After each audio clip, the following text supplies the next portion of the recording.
নমস্কাৰ মৰমৰ ছাত্ৰ ছাত্ৰীসকল, আজি তোমালোকৰ মাজত লৈ আহিছোঁ ছয়মাহিলী পৰীক্ষাৰ বিষয় সমাজ বিজ্ঞান শ্ৰেণী পঞ্চম শ্ৰেণী।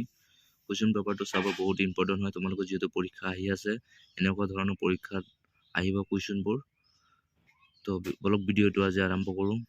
প্ৰথমতে আছে চকাৰ আৱিষ্কাৰ কোন যুগত হৈছিল? আদিম মানৱে ক'ত আশ্ৰয় লৈছিল আমি জানোৱে। আমাৰ দেশৰ ৰাজধানী জানো নতুন দিল্লী। পৃথিৱীৰ ভিতৰত আটাইতকৈ ডাঙৰ জলপথটো প্ৰস্তুত শব্দৰ অৰ্থ কি?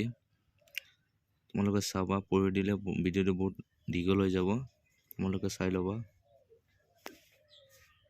আৰু এটা কথা, তোমালোকে ভিডিঅ'বোৰ চোৱা, চেনেলটো ছাবস্ক্ৰাইব নকৰা, চেনেলটো ছাবস্ক্ৰাইব কৰি ল'বা।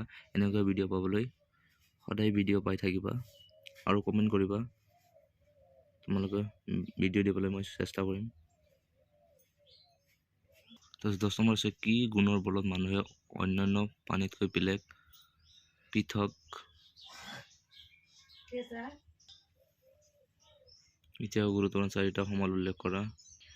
তোমালোকৰ ভিডিঅ'টো চাই দিওঁ, অলপমান যদি উপকাৰ হৈছে ভিডিঅ' চেনেলটো ছাবস্ক্ৰাইব কৰিবলৈ নাপাহৰিবা। আজিলৈকে এইখিনিয়ে।